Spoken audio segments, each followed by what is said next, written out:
અમદાવાદમાં યોજાનાર flower show પર લાગી શકે છે ગ્રહણ. ફ્લાવર શો મુદ્દે હાઈકોર્ટમાં કરી છે પિટિશન. ફ્લાવર શો ન યોજવા માટે કોંગ્રેસે અરજી કરી છે. ચાંદખેડાના કાઉન્સિલર રાશ્રી કેસરીએ હાઈકોર્ટમાં કરી છે અરજી. કોરોનાના વધતા કેસ વચ્ચે ફ્લાવર શો ન કરવા માટે અરજી કરવામાં આવી છે.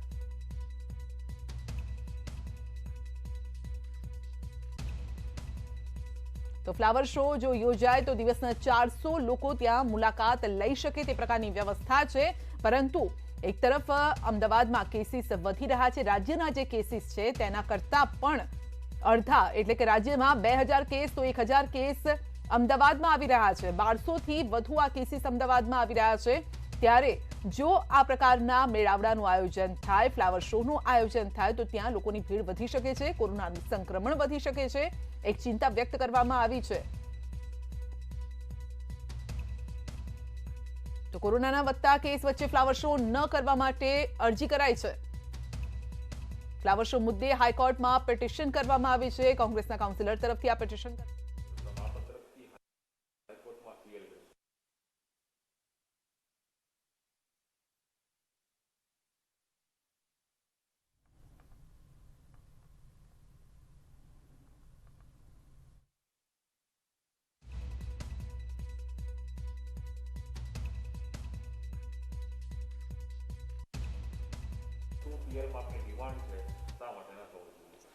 આપણે હાઈકોર્ટમાં પીઆઈએલ એટલા માટે કરી છે કે જ્યારે મેં એમની પાસેથી માહિતી માગી ત્યારે એમણે કહ્યું પ્રતિ કલાકે 400 વ્યક્તિઓને એ લોકો પ્રવેશ આપશે. છેલ્લા 4 દિવસથી આપણે જોઈ રહ્યા છીએ કે આપણે 3 આંકડામાં અમદાવાદ શહેરમાં કોરોનાના અને ઓમિક્રોનના કેસીસ આવી રહ્યા છે. ગઈકાલે એક સાથે 1290 જેવા કેસ અમદાવાદ શહેરમાં આવ્યા છે. ત્યારે અમદાવાદ શહેરની જનતાને જોખમમાં શા માટે મૂકવી છે? આજે મેં એટલા માટે પીઆઈએલ દાખલ કરી છે કે જો આ ફ્લાવર શો થશે તો 400 માણસોને એક કલાકમાં એન્ટ્રી મળશે અને એની સાથે સાથે સોલિડ વેસ્ટ ખાતાના અધિકારીઓ હશે, સફાઈ કર્મચારીઓ હશે, નર્સરીનો સ્ટાફ હશે, ગાર્ડન ટૂલ્સના જે સ્ટોલ આપેલા છે સ્ટોલનો સ્ટાફ હશે, પ્લસ ગાર્ડન ખાતાના બધા જ વિભાગના બધા જ અધિકારીઓ અંદર હશે અને વહીવટી શાખાના બધા જ લોકો હશે. એટલે 600થી વધુ વ્યક્તિઓ અમદાવાદ મ્યુનિસિપલ કોર્પોરેશનના ફ્લાવર શોની અંદર હાજર હશે. જ્યારે તમે કોઈકના લગ્ન હોય ત્યારે 400 માણસની પરમિશન આપી છે, કોઈક સ્મશાને મરણ પામેલ હોય તો તેમાં 100 જણા વ્યક્તિઓને જવાની તમે પરમિશન આપો છો. ત્યારે આ એક સાથે 600 જણા વ્યક્તિઓને એક સાથે રાખીને અમદાવાદ શહેરને શા માટે જોખમમાં મૂકવું જોઈએ? આની માટે થઈને મેં આ ફ્લાવર શો. તો પીએમની સુરક્ષામાં ચૂક અને આ મુદ્દે સીઆર પાટીલની પ્રેસ કોન્ફરન્સ. ખરેખર એક આઘાતજનક છે. આવનારા દિવસોમાં જે પંજાબના ઇલેક્શનમાં કોંગ્રેસને એમ લાગે છે કે કોંગ્રેસ હારી રહી છે, ત્યારે પ્રધાનમંત્રીના કાફલાને રોકીને એના પર હુમલો કરવાનો પ્લાન થાય, પહેલાથી સૂચના હોવા છતાં કહી શકાય કે એણે ગુનાહિત પ્રવૃત્તિ દ્વારા જે બનાવ બન્યો છે ખરેખર ખૂબ દુઃખદાયક છે. કોંગ્રેસ જ્યારે હારે છે ત્યારે કટોકટી લાદે છે. કોંગ્રેસને જ્યારે હાર દેખાય છે ત્યારે આવા પ્રધાનમંત્રી ઉપર પણ હુમલા કરવાના પ્લાન એ ઘડી કાઢે છે. હું એને સખત શબ્દોમાં વખોડી કાઢીશું અને કોંગ્રેસે આખા દેશની માફી માંગવી જોઈએ અને પંજાબના મુખ્યમંત્રી એનું રાજીનામું તાત્કાલિક ધોરણે લેવું જોઈએ. એમની ઉપર કાયદેસર પગલાં લેવા જોઈએ. ખૂબ મોટી ઇરાદાપૂર્વકની આ ભૂલ છે. આ ભૂલ નહીં કહી શકાય, પણ તેમનો ઇરાદો આમાં ખરાબ હતો, એટલા માટે એમની સામે કાર્યવાહી થવી જોઈએ એવી મારી માંગણી છે. ધન્યવાદ.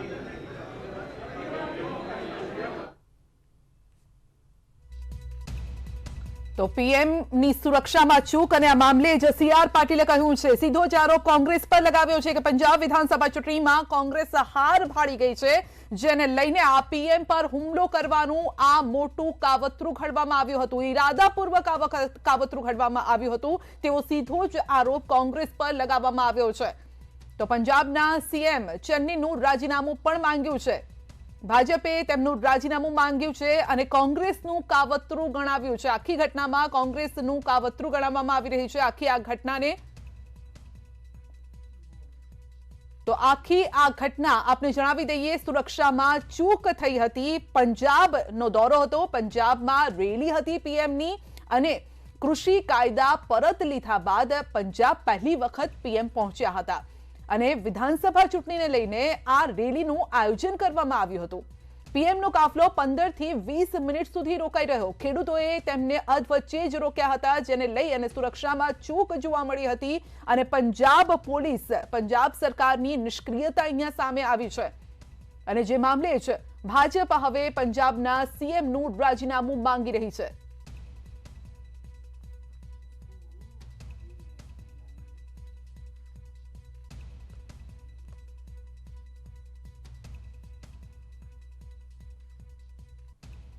तो જ્યાં રેલી યોજાવાની હતી તેને લઈને પણ મનસુખ માંડવિયાએ શું કહ્યું તે સાંભળો।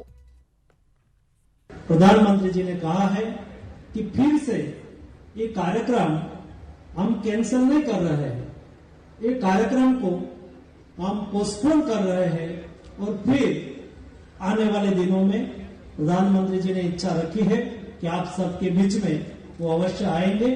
मैं आप सभी से क्षमा चाहूंगा कि प्रधानमंत्री जी कई कारणों से आपके बीच में नहीं पहुंच पाए हैं और यहाँ हम कार्यक्रम आज नहीं कर पाएंगे। आप सबके बीच में मैं फिर से एक बार रिग्रेट करता हूं और कार्यक्रम खत्म करता हूं। तो 20 મિનિટ સુધી ફ્લાયઓવર પર પીએમ મોદીનો કાફલો અટવાયેલો રહ્યો હતો। પંજાબમાં રેલી હતી ફિરોઝપુરમાં અને ખેડૂતોએ તેમનો રસ્તો રોક્યો હતો, વિરોધ કર્યો હતો અને પીએમનો કાફલો ત્યાં રોકવો પડ્યો હતો। સુરક્ષામાં સૌથી મોટી આ ભૂલ સામે આવી છે। તો પંજાબ પોલીસે પૂરતી સુરક્ષા ન આપવાનો આરોપ પણ લાગી રહ્યો છે। પંજાબના સીએમનું રાજીનામાની માંગ કરી છે, બીજેપીએ માંગ કરી છે અને બીજેપીએ આરોપ લગાવ્યો છે કે કોંગ્રેસ પંજાબમાં ચૂંટણી, પંજાબની વિધાનસભા ચૂંટણી આવવાની છે અને તેમાં કોંગ્રેસ હાર ભાળી ગઈ છે, જેના કારણે આ પ્રકારના કાવતરા ઘડી રહી છે। પીએમના જીવ પર જોખમ આવી ગયું હતું તેવો આરોપ પણ લગાવવામાં આવ્યો છે। એટલું જ નહીં, પીએમ જ્યારે ભટિંડા એરપોર્ટ પર પહોંચ્યા ત્યારે પણ પીએમએ ત્યાંના અધિકારીને કહ્યું કે હું જીવતો અહીંયા પાછો આવ્યો તે બદલ તમારા સીએમને થેન્ક્સ કહેજો। તો આ અંગે જ સહયોગી મયુર માકડિયા પણ આપણી સાથે ફોન લાઈન પર જોડાઈ ગયા છે। જી મયુર, એક તરફ પીએમનો કાફલો રોકવામાં આવ્યો, ખેડૂતોએ તેમનો વિરોધ કર્યો હતો, સૌથી મોટી આ ચૂક સામે આવી છે અને હવે બીજેપી માંગ કરી રહી છે, સીએમ જે પંજાબના સીએમ છે ચન્ની તેના રાજીનામાની માંગ કરી રહી છે। એટલું જ નહીં, કોંગ્રેસ પર આરોપ લગાવ્યો છે કે આ જાણી જોઈને કરાયેલી ભૂલ જ નહીં, કાવતરું છે આ।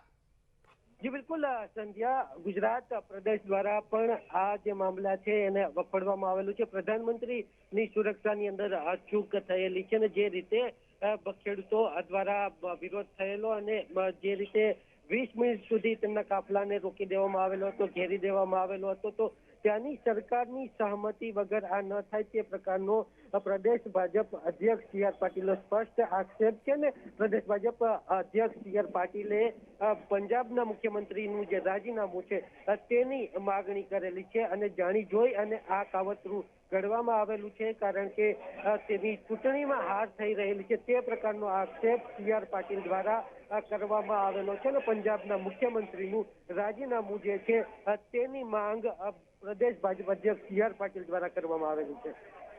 જી જી, આ સામે કોંગ્રેસનું કોઈ નિવેદન સામે આવ્યું છે આ આખા મામલાને લઈને? કારણ કે જેવી જ આ સમાચાર આવ્યા હતા, જેવા સમાચાર આવ્યા હતા કે પીએમની સુરક્ષામાં ચૂક થઈ છે, ગૃહ મંત્રાલય પણ તપાસના આદેશ આપી દીધા છે। બીજેપી બીજી તરફ કોંગ્રેસ પર આરોપ લગાવી રહી છે, તેઓ પણ માંગ કરી રહ્યા છે પંજાબના સીએમના રાજીનામાની, એટલે કોંગ્રેસ અહીંયા ઘેરાતી નજર આવી રહી છે। કોંગ્રેસ તરફથી કોઈ રિએક્શન?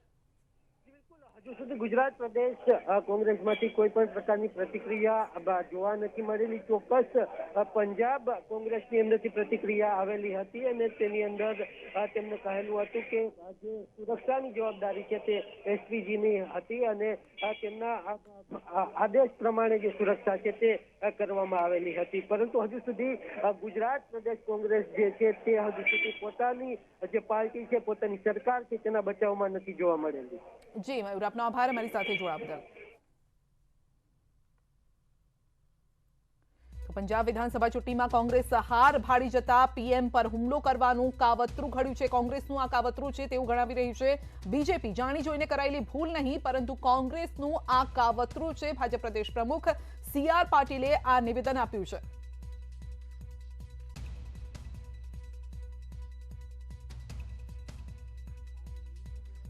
તો સી.આર. પાટીલે પણ ચન્નીના રાજીનામાની માંગ કરી છે.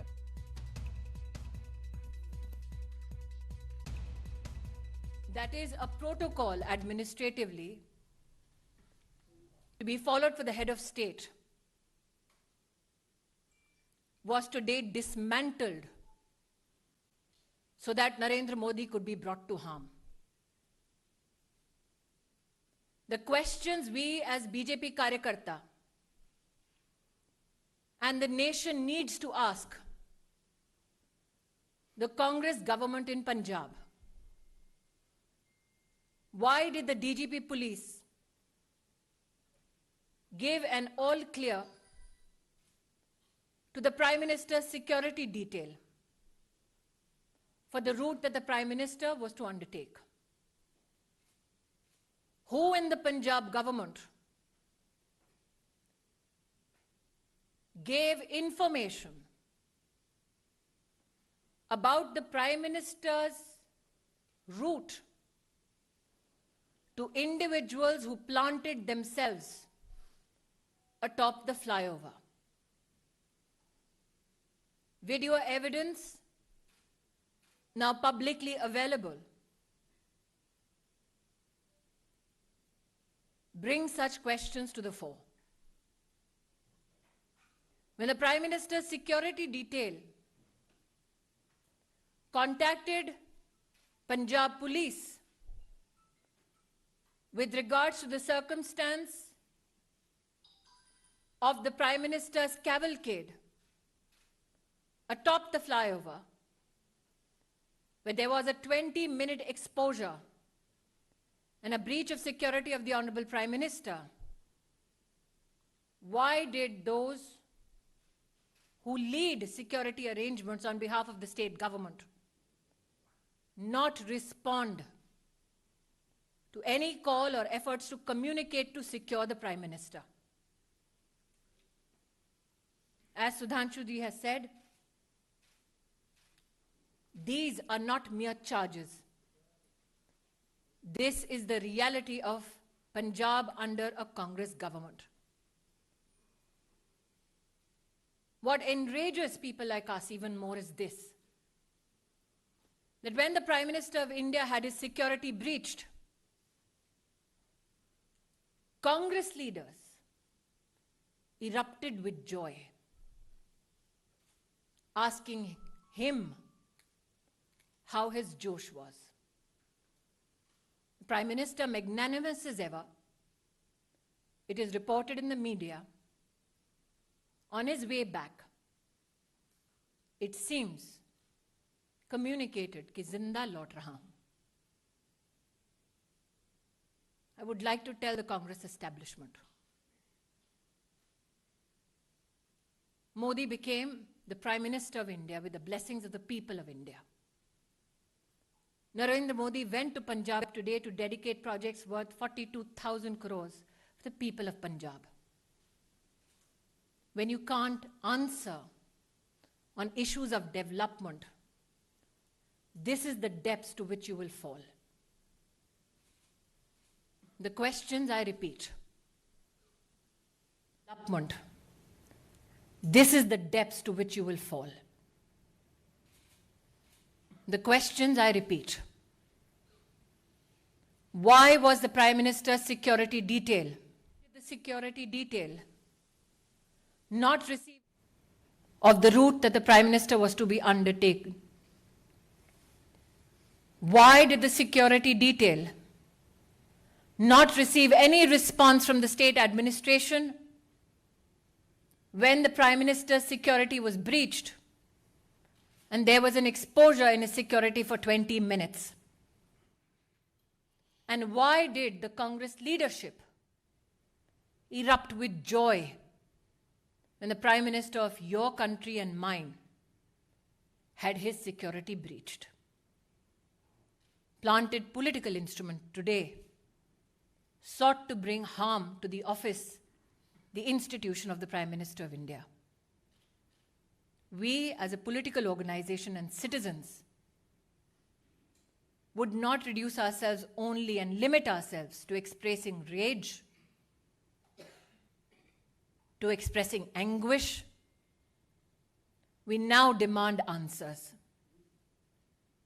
We as Karyakartas, me and Sudhanshu ji, believe that the MHA has asked for a report on this issue.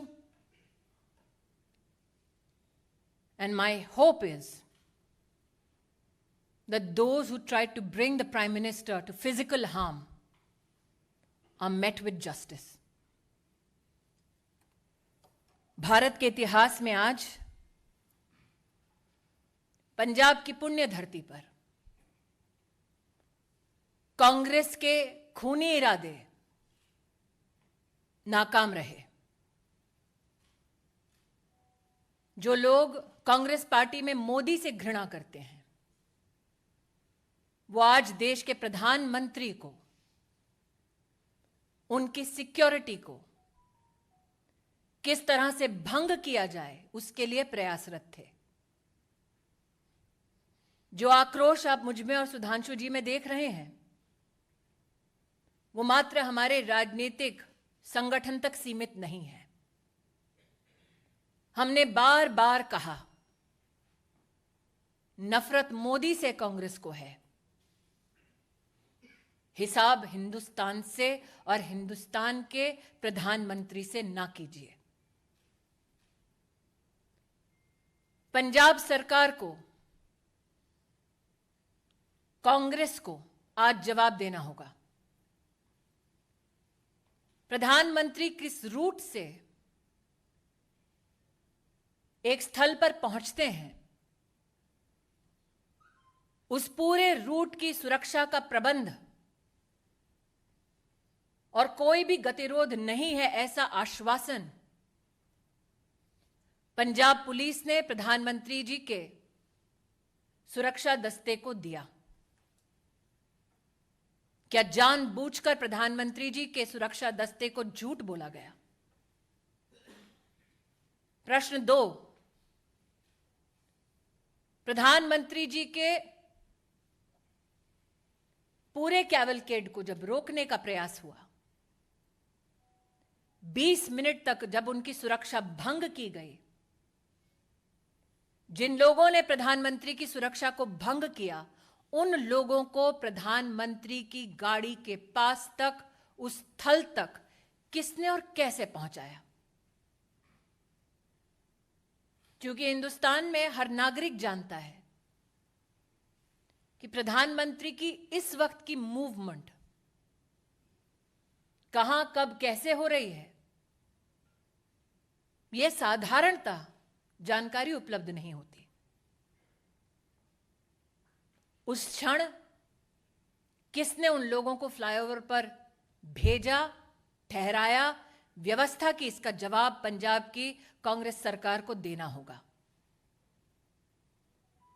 इस घटनाक्रम के दौरान कांग्रेस के युवा नेतृत्व ने जोश का, उत्सव का इजहार किया। किस बात का उत्सव है उनका? किस बात का जोश है कि देश के प्रधानमंत्री को मौत की कगार पर ले गए थे? मुझे आक्रोश इस बात का है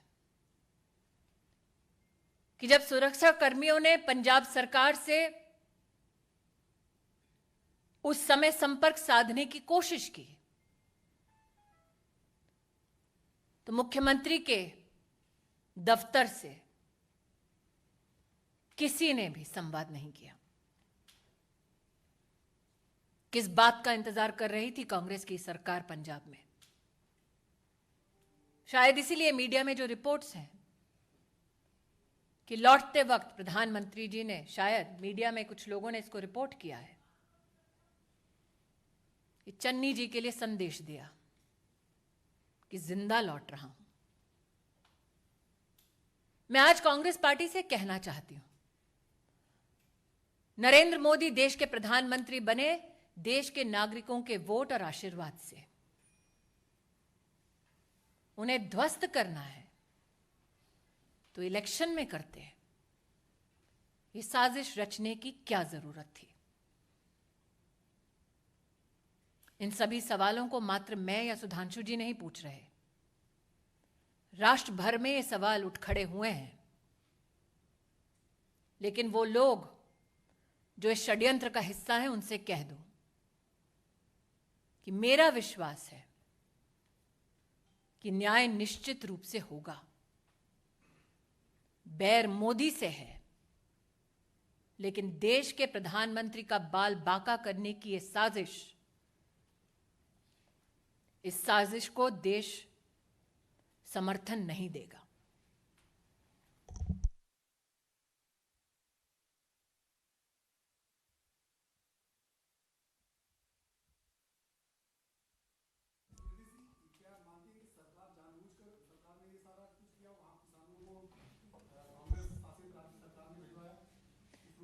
नीरज जी, आप इतने वर्षों से पत्रकारिता कर रहे हैं, प्रधानमंत्री का दस्ता इस वक्त कहां है? आप इसका जवाब दे पाएंगे? ये सिर्फ सुरक्षाकर्मी, सुरक्षा बल और पुलिस जानती है। उस क्षण उस फ्लाईओवर पर लोगों को किसने पहुंचाया? दूसरा प्रश्न, प्रधानमंत्री जब निकले, प्रस्थान किया जब उन्होंने, तो पंजाब की डीजीपी ने आश्वस्त किया था कि कोई गतिरोध नहीं है। तो क्या वो झूठा आश्वासन था? जब 20 मिनट तक फ्लाईओवर पर प्रधानमंत्री की सुरक्षा भंग हुई, सुरक्षा दस्तावेज जब बार बार फोन कर रहा था, संवाद स्थापित करने की कोशिश कर रहा था, तो क्यों हाथ खड़े कर दिए पंजाब की सरकार ने? यह आकस्मिक नहीं हुआ, एक षड्यंत्र है, ऐसा व्यतीत होता है। एक टेक्निकल बात यह भी है कि आप लोगों ने जैसे Z+ सिक्योरिटी सुनी होगी, उसके ऊपर होती ASL एडवांस सिक्योरिटी लाइजनिंग, और उसके ऊपर होती है SPG, जिसमें सारे रूट को सैनिटाइज करना लोकल पुलिस की जिम्मेदारी होती है। तो अब उस हिसाब से आप स्वयं तय कर सकते हैं कि ये चूक है या षड्यंत्र, या आप तय करिए।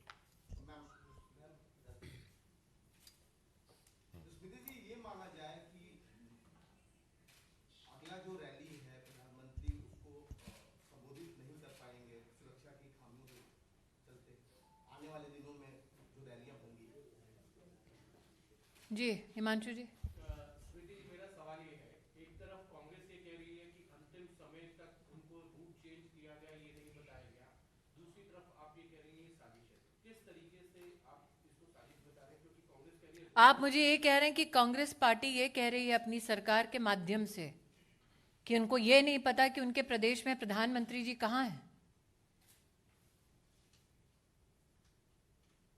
क्या ये संभव है? जैसा कि सुधांशु जी ने आपको अभी पूरी सिक्योरिटी डिटेल दी, सिक्योरिटी रन पूरे रूट पे करने का दायित्व पंजाब सरकार और पंजाब पुलिस के पास है।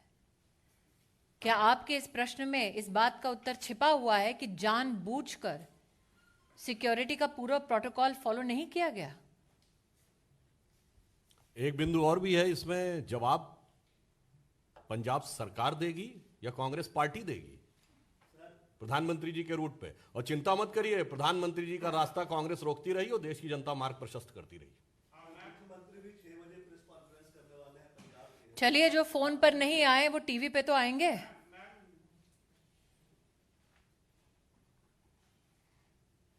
फोन पे आ जाते सुरक्षा कर्मियों के लिए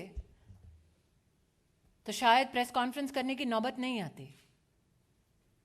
और पंजाब के मुख्यमंत्री, उनकी कितनी काबिलियत है, ये कांग्रेस पार्टी के पंजाब प्रदेश के अध्यक्ष से पूछिए ना।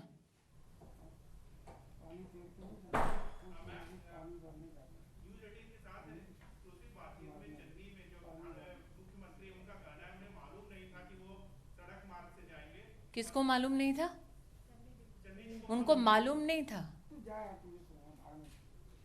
गृह मंत्रालय की जिम्मेदारी और मुख्यमंत्री कौन है पंजाब का? उनको मालूम नहीं था कि पंजाब पुलिस ने किस प्रकार का आश्वासन दिया है, क्या सिक्योरिटी प्रोटोकॉल है? उनको मालूम नहीं था कि उनको और उनके ऑफिस को संपर्क करने का प्रयास कर रही थी सिक्योरिटी डिटेल? उनको मालूम नहीं था। लेकिन उन लोगों को मालूम था जिनको प्लांट किया गया फ्लाईओवर के ऊपर, मुख्यमंत्री को मालूम नहीं। जी,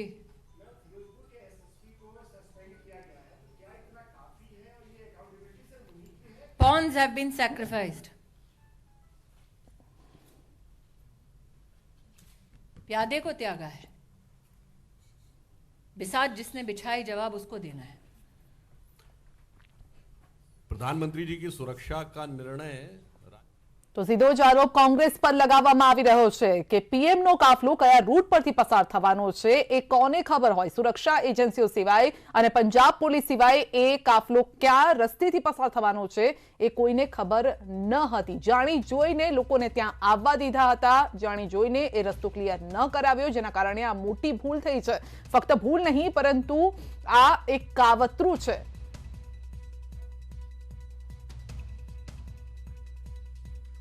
તો કોંગ્રેસનો ખૂની ઈરાદો સામે આવી ગયો છે। સ્મૃતિ ઈરાનીએ આ આરોપ લગાવ્યા છે।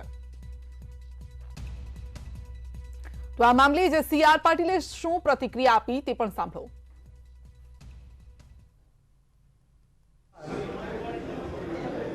પ્રધાનમંત્રીના કાફલાને રોકીને એમના ઉપર હુમલો કરવાનો જે પ્લાન એ કોંગ્રેસની સરકારમાં થયો છે ખરેખર એક આઘાતજનક છે। આવનારા દિવસોમાં જે પંજાબના ઇલેક્શનમાં કોંગ્રેસને એમ લાગે છે કે કોંગ્રેસ હારી રહી છે, ત્યારે પ્રધાનમંત્રીના કાફલાને રોકીને એના પર હુમલો કરવાનો પ્લાન થાય, પહેલાંથી સૂચના હોવા છતાં કહી શકાય કે એણે ગુનાહિત પ્રવૃત્તિ દ્વારા જે બનાવ બન્યો છે ખરેખર ખૂબ દુઃખદાયક છે। કોંગ્રેસ જ્યારે હારે છે ત્યારે કટોકટી લાદે છે, કોંગ્રેસને જ્યારે હાર દેખાય છે ત્યારે આવા પ્રધાનમંત્રી ઉપર પણ હુમલા કરવાના પ્લાન એ ઘડી કાઢે છે। બુલેટિનમાં અત્યારે બસ આટલું જ, રજા આપશો, નમસ્કાર।